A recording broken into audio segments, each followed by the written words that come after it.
Yeah, so this is Chief Fallon, along with Captain Donovan, who I think you see below me right now. The rest of, actually, our patrol commander wanted to take a minute of your time today and speak about the city directive regarding face coverings and how the police will be enforcing that. And I just want to let you know that enforcement is really the last option. This is about gaining voluntary compliance, about working together with our community members to try to keep everybody as safe as possible. We talked about this internally at the command staff, with patrol officers immediately, got together and made up a flyer, an educational flyer to teach people about how to make their own masks. The city, Herculean effort, ended up getting close over 100,000 masks that the officers are now armed with to distribute to the community. So, enforcement, if it ever happens, it'll be very rare. It's our last option. This is about gaining voluntary compliance. It's about us working all together to keep each other safe. And I think Captain Donovan can touch on that a little bit, as well as when we'll be out in the community handing out masks. Yeah, well, thank you, Chief. I know a lot of people are concerned about getting citations or getting a $300 ticket from the police department. And to reiterate what the chief said, we're looking for voluntary compliance and education. We see this as an opportunity to meet more of our community. The city's provided us with a number of masks, a huge number of masks that we've begun to give out. So what I've told my officers is that we're not looking to give tickets, let's call it. We're looking to give masks. We're looking for voluntary compliance as well, expected compliance in the future. If we stop someone on the street and they don't have a mask and maybe the opportunities that the officer doesn't have a mask with them, which is unlikely, but if there is, as long as we're confident that person's gonna, next time they're in Somerville or out in public, if they're aware about the Board of Health order and gonna comply with it. It's for their safety and for the safety of the community. So the chief had mentioned our officers being out there handing out masks.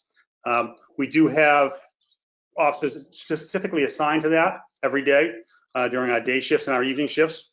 And there are a few locations they're going to be at, and people should know about it. In West Somerville, they're going to be up in Teal Square from the hours of 9 to 10 and 4 to 5 every evening. In East Somerville, they're going to be in Lower Broadway from 9 to 10 outside the substation on Lower Broadway, the police substation. And from 4 to 5, they'll be on Winter Hill at Broadway and Temple handing out masks. And in between, those officers will be out in the city, roaming the neighborhoods, roaming the bike paths, roaming Broadway, Foss Park. And if they encounter someone without a mask, they're going to give them the mask provided by the city, as well as the pamphlet that they've made up, kind of instructing people, why they're wearing masks, and if you don't have a mask, how to make your own mask. Yeah, it's a great point, Captain Donovan. I appreciate that. I mean, this is a public health crisis, and the police have a role to play in a public health crisis.